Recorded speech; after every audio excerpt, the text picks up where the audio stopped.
Hello, everyone, and welcome back to the Human Edge Show. I'm Kathleen Gabriel. I am a human resources consultant. And of course, with me is Summer Watson, a mentorship consultant and doctor of psychology. And between the two of us, we are going to talk to you today about what it means to have a people strategy in your organization and why you should care about having a people strategy in your organization. Summer, hello, how are you today? Hi, I'm fine. I'm so excited to be here. Yay! This is going to be a fun one. I feel like this is the heart of what we're always trying to get at anyway. Yes, This absolutely. This Absolutely. is the thing Yeah. of why does your HR professional always hammer on about a people strategy? Why are there consultants out there saying, hey, this is an in-depth people strategy? Yeah. Why can't I just hire people and have them do a job?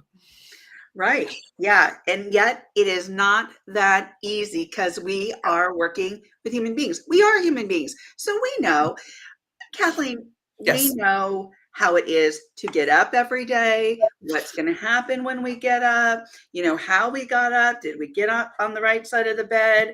Did we, and furthermore, have you explained what your expectations are of those employees? Number one. Number Yeah. two, how have you involved them in the decision making process? Number three, are you in alignment and are they in alignment with their values? Have you told them their values? Have you explained what they are? Are you living those values? I mean, there's so many variables that are that influence behavior. And Yeah. so, with that said, that's why it's so important to have a not just a human centered approach, but a people strategy. Yes, absolutely. And that's really it because I think that you and I are very aligned in this Yes, way very of much. with all of our years in industry, that's what you and I have both really come to the conclusion of, which is part of your people strategy is value alignment. And if you don't have this human-centered approach, you're probably not going to succeed. And Right. of course, that very much depends on one's definition of success. But because if exploitation is part of your definition of success, well, a human-centered approach isn't going to work for you because Yeah. that's it. However, I will say that exploitation honestly tends to be bad business sense. And and that's one of the things that we're going to get into is this idea of why having a human-centered approach really is profitable, why it really is more sustainable for your business so that you have a long-term repeatable business strategy. Yeah. So that if you're thinking about your people and like you were saying about your values, why is that important? Because it is. And I think that's where we start is that people aren't widgets. People are human beings with their own motivations and their own ideas.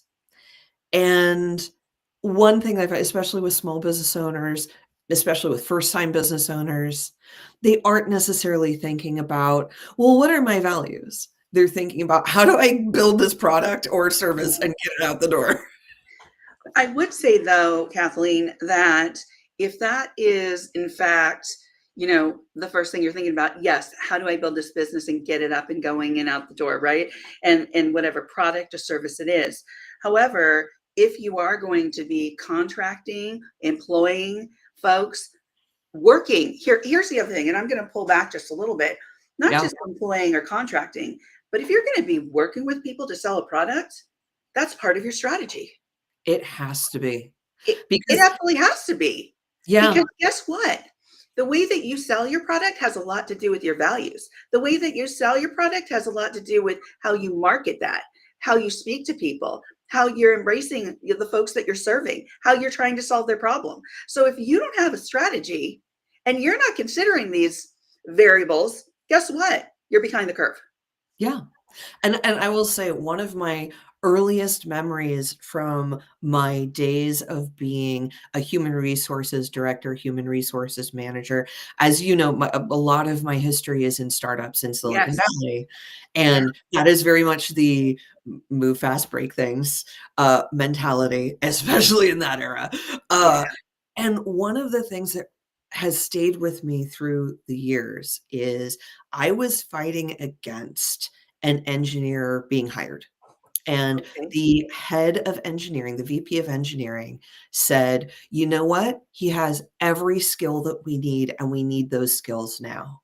And I said, "He doesn't fit with the team. He doesn't talk to people on the team well." And you might think, well, engineers, none of them talk to people well, and that's a stereotype. But what you find is generally, actually, engineers talk to each other pretty well.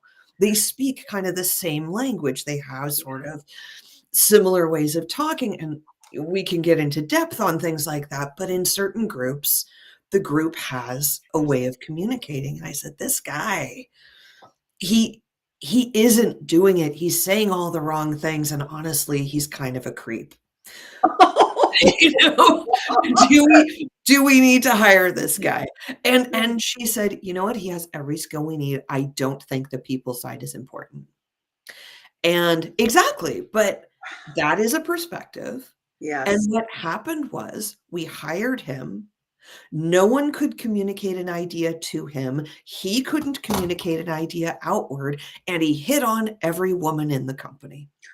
Uh, Right. And so okay, but okay, let me just interrupt for a second. please, What please. kind of liability does that create for your company on so many different levels? Yes, because here's the thing. Yes, you're allowed to flirt with people. Yes, you're allowed to, and unless there's a specific policy, you're allowed to date people at work. However, knowing what is appropriate and inappropriate behavior is important. And if you reach a point where you are harassing people, that does create a liability for the company, especially if it is unaddressed, especially if it is a pattern of behavior. And so if you have a person in a company who is habitually making other people uncomfortable, and especially in a potential sexual harassment way, that creates liability for your company because it's like, then that means that this subset of people is less comfortable coming to work, feels more like they can't say things at work, that they can't be themselves at work, that they now have to protect themselves and spend energy protecting themselves from this kind of behavior at work. Yes. And especially if it is one person and not the whole company, you know where your problem is. But if you Absolutely. don't fix that one person, guess what? That behavior blooms and becomes more prevalent because, "Oh, I guess it's okay to do this. Great. I'm gonna do it too." Or, "We're gonna hire more people who do this because we don't care." Yeah. And that means that the people who are more oppressed are more likely to leave, they're more likely to sue, they're less likely to be productive.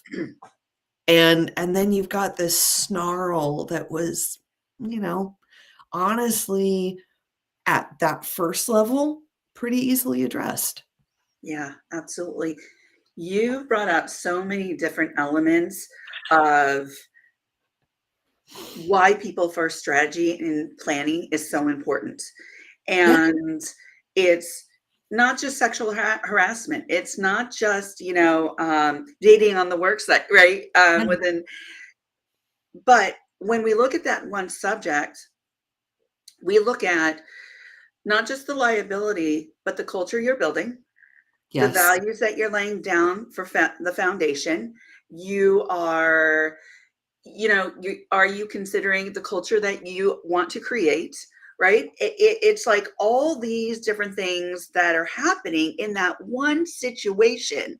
And that is why it is so important and so valuable to have a people first strategy when it comes to building your business, right? And so when we look at like just that example of maybe somebody feeling harassed, right? Or Yeah. maybe an engineer being kind of a jerk and not being able to communicate effectively. Those are the expectations that you set up also for the people that you work with and who work for you, right? You explain what is expected. You have conversations about that, what that is. You go through training so that you don't get into these situations, or rather you minimize the situations from occurring, right? Yes. And when you're talking about, and you know best because you're HR, when you're talking about a sexual harassment case, it's not what you think and because of what you think people are thinking about A, B, or C, it's how you're making somebody feel, right? And so Yes. if they're feeling a certain way, what's going to happen, and here's something else that you mentioned which is really important, they're going to evade that person, they're going to try and not come to work, they may be late, it's going to affect their behavior and their job because they're feeling a certain way and don't want to be around that person. Yeah. And so, And to that point, also depending on what your corporate culture is and right, what your communication strategies are and the genuine ability for people to, without penalty, communicate upward, yes, you may or may not be in situations of, well, I'll just handle it on my own because I know if I complain, then I'll be labeled a complainer, and then I won't be up for promotion, and then I won't be able to have my career trajectory, and so I'll just handle this. And if you have that kind of toxic culture, that means that whoever's handling it isn't focused on their work, and frankly, the perpetrator isn't focused on their work either. it, absolutely, because they're focused on something else Right. inappropriate, right? So Exactly. it's, and here's the thing, this came up a couple of weeks ago as I was talking to Mhm. somebody that I knew that I was working with, and his spouse works for this incredible medical facility, right? That's Okay. like an umbrella of different clinics around the Virginia area. And she's a nurse.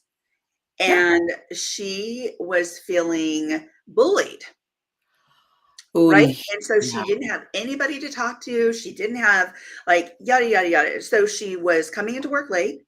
She was doing all these different things because she felt so uncomfortable about being bullied, about being around the people that were a person that was bullying her, that Yeah. she ended up getting fired because Yes. she also wasn't able to talk to anybody, or felt like she wasn't able to speak to anybody because she might be gaslit, or she might be, she might Yeah. be dismissed in regards to her feelings, or Yeah, who or was she she might supposed to genuinely go to? be demoted. She might genuinely have, retaliation brought against her for that. Absolutely. So again, that people first strategy is about communication. It's about functioning. It's about values. It's about who's your direct line of contact, and the supervisors, training them as well so that they understand how they can support folks that they're working with, right? And if Yeah. they don't have those skills, those people skills. So for instance, I have another friend who's working with this great startup in Southern California. And she's like, there's a huge department of engineers. And Yeah. she's like, of course, they get along with each other because they do know the language. They have Yeah. a common language, right? Just like Totally. me as a PhD in psychology, I have a common language with social workers, psychologists, other Yeah. psych docs. We know our language, right? But when you don't know that language, or you're not included in that language, you feel isolated. Yep. You feel like not that you're just being left out, but you don't understand. And then you don't know who to potentially go to. And then if somebody is harassing you on top of it, and they're doing their job, technically doing their job, but they're also harassing you, it's like, well, who do you go to, and how do you feel comfortable about going to A, B, or C? Who is Yeah. that you go to, right? And Yeah. then on top of it, I'm going to bring this up, Kathleen. If you go to HR, you Yeah. might feel like they're protecting the company. Yep. So who do you go to, and how do we train HR to hear, to listen effectively so that people feel like they have somewhere to go to bring these issues up. And you bring up a great point with that because absolutely, there is a stereotype of HR is the enemy to employees, that HR is there to, as you say, protect the company and to potentially, see employees as fungible, see employees as, well, if we lose one, we'll get another one, and not as human beings. And that really comes down to corporate culture because that in order to see HR as someone who is genuinely there to support you as an employee as best they can as they balance the needs of the company with the needs of the human beings who make up the company, that takes a corporate culture building and walking the talk Yeah. that says, yes, we value our people, we listen to them. We can't give you everything you want because that's impossible. We can't as a company get everything we want. So, Right. that's just reality. Right. But you have to intentionally build a corporate culture with human beings who believe in that corporate culture from top to bottom to say, when you come to us with a concern, this is how we deal with it. And like you say, train your HR professionals to do that thing rather than to have a knee jerk thing of like, oh, well, I'm going to protect the company, which means I'm going to put this in your employee file and I'm going to run this up the chain. And I'm just going to make sure that our side is real tight so that if you come to us with that complaint again, it's not going to go anywhere. Mhm. And again, I get where that comes from. Yeah. The Right. idea of protection, and I absolutely, as an HR professional and as a consultant, I will go in and say, "Hey, these are where your risks are, and let's make fewer risks. And this is what you're doing and not doing, and I would say, let's button this up." Yeah. And if someone, is coming to us with a complaint, I want to guide people through what does that really mean? But you don't have to do that from a purely reactive standpoint. And you don't have to do it from a purely like, I don't know, everything is all about our gain and our gain must be your loss. It's not a zero-sum game. We Yeah. can win together. But that actually brings me to, as we're talking about all of this, as we're saying, like, we need a people first strategy. Well, when you're talking to a client or a potential client and they say, "Hey, I don't love where we're at. I feel like we've got too much churn. I feel like people aren't happy to be here and they're not communicating anymore. This isn't people forward. Yeah. And I've identified this. But I don't know what step 1 is to making a people forward strategy. What do you generally look into, evaluate, and then, like, if someone was just to say to you, "Hey, Summer, I need to do one thing to improve my life," what would you say to them? Well, first of all, let me just take a little bit of a step back because there were so many things that were mentioned here that I do want to get to really what is a people first strategy. Yeah, I think that's a good beginning. But before we do that, and and when we look at companies that are building, there's a legacy of thought. And that legacy of thought is profit over people, yeah, you know? yeah. And I don't think that's where it is. I don't think that's where your game should be, Oh, right? no, Because profit with your people, you're pro going to gain more profit when you have a people first strategy. But yes, what is a people first strategy? But before yeah. we get into that, I want you just to briefly tell folks because we've been talking for quite a bit and you've done an introduction on me. I just want you to do a quick introduction about what you do to Kathleen too, because I know you work in HR, you were in startups in Silicon Valley for over 20 years. Tell us Mhm. more about, if somebody were to reach out to you, what were just in a soundbite, what would be some of the things that you could help them with as well? Oh, absolutely. So I support smaller companies, usually about 10 to 60 employees, I become their HR department. So everything high to low to get your company doing what it needs to do and reach its corporate goals, and just make having employees easy, because it is hard to have employees, and having someone there to actually support you to get through your systems, your processes, your policies, and really defining what those values are that are the foundation of all of those things. That's what I do for all of my clients. And so and you know me, I am a very people first Yes. professional. And that people first, for me, a people first strategy means, how do you have people in your company and see them as human beings? Address their actual human needs while combining that in with synergy into, what are my corporate goals? So that can include strategies of, where and how do people work? What kind of schedules do people keep? Where are employees located? Like, are you all in one place? Are you all over the United States or maybe the world? If you are in multiple locations, how do you continue a communication that, because it is harder. Remote work is harder. And I think people found recently that remote work is very effective. But one of the reasons for the push to return back to office is, honestly, it's easier. Yeah. And so, but is that better? And all of these things of, what do I need as a business owner? What does my business need? And how do my people fulfill those needs? Yeah. And that goes both ways.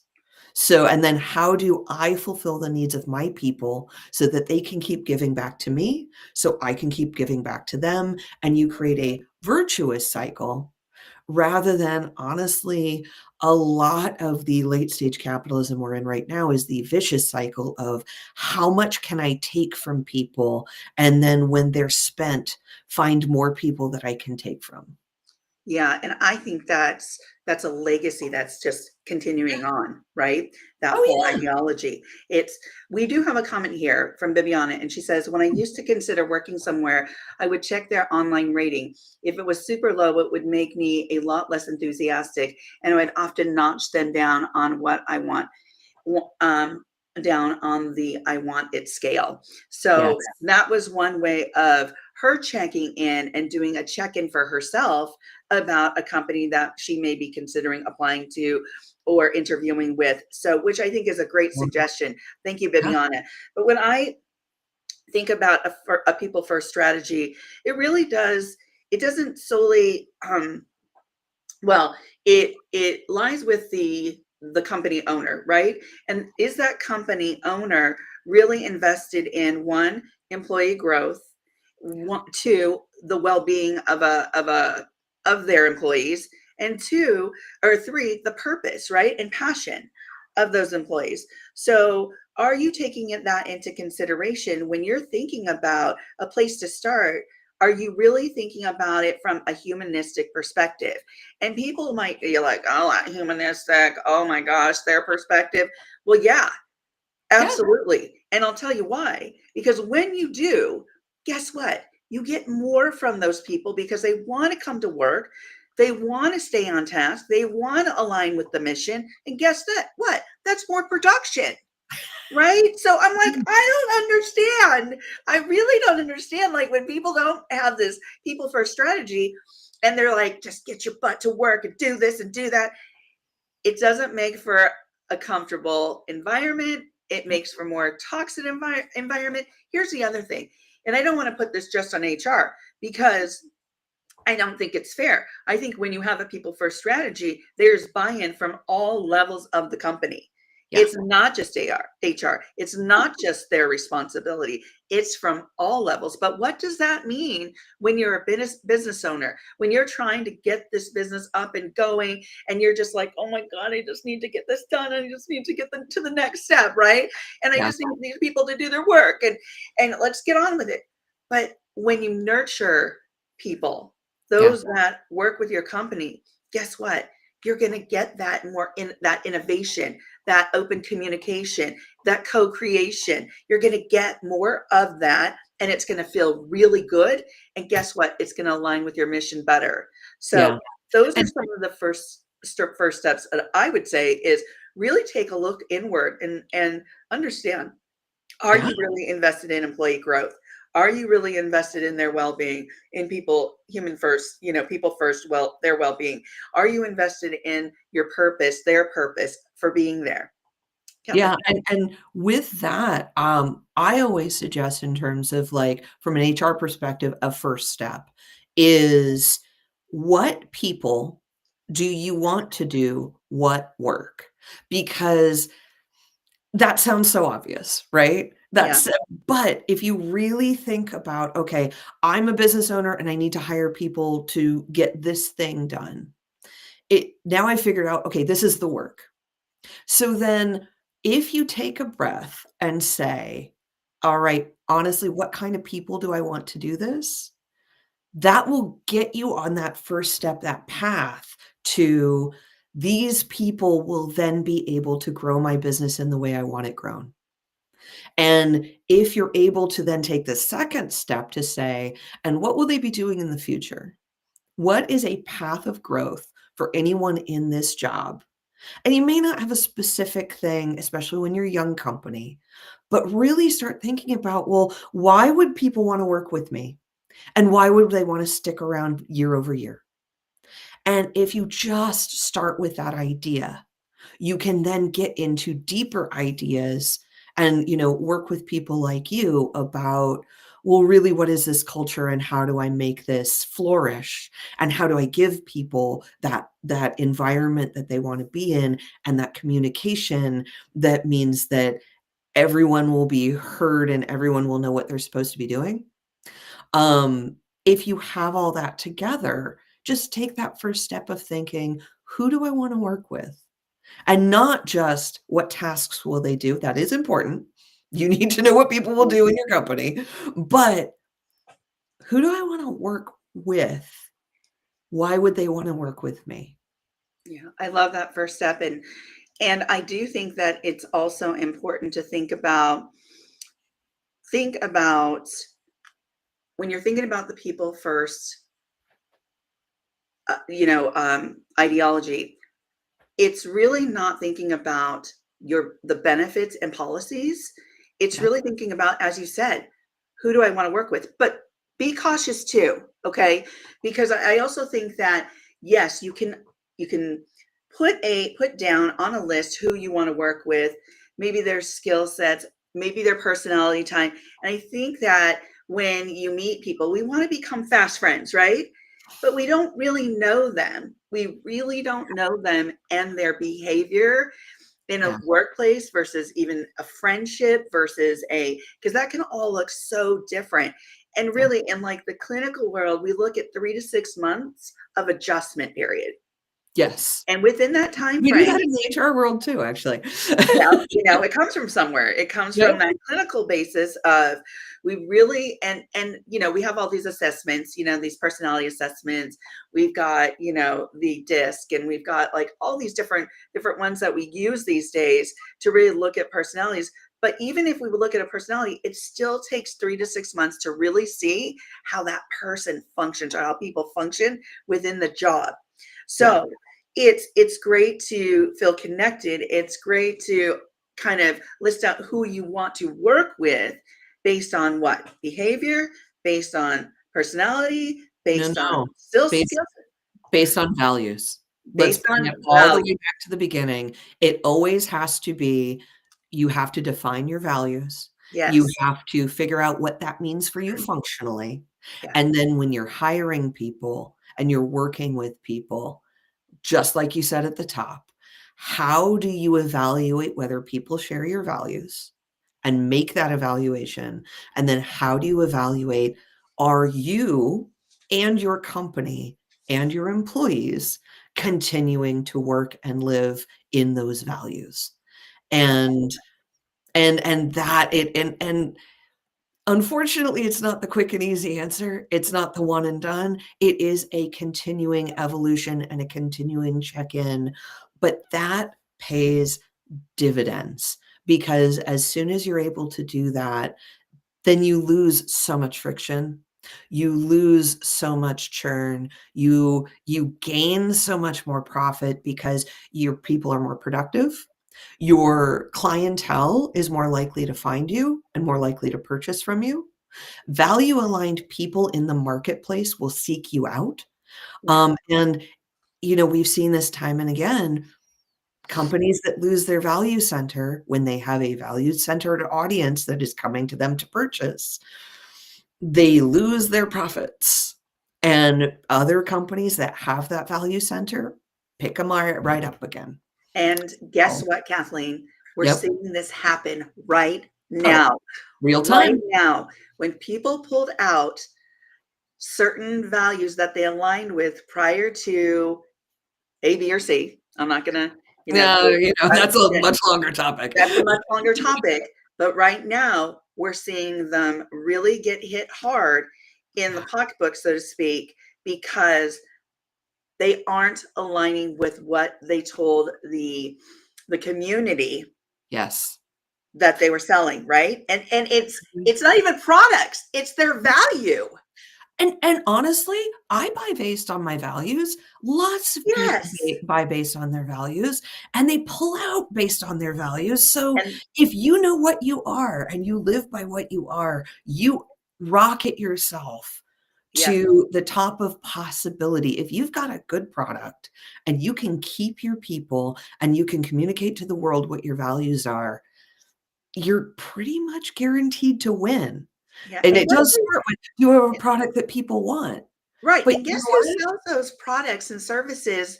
The people that work for you because they talk about them because they're happy to work for you. So Yes. again, you get that from the employee perspective and you also get that from the consumer perspective when you're clear about your values. And Yeah. so going back to the very beginning, when we talk about a people first strategy, like you Yeah. said, it is values. It is values. And we've talked about this in previous shows, but I will go back to this, that it is our values. Yeah. And when you're clear about that, and when we're thinking first steps, it is part of the strategy. If you don't have a people strategy, you're already behind the curve. And that's one of the things that we'll have in the show notes a link to just an info sheet that I have about 5 ways that you can tell if your company's out of sync with its people. Because honestly, as a business owner, you run ragged. You may not be thinking about like, oh, is this what I want? You just may be experiencing friction.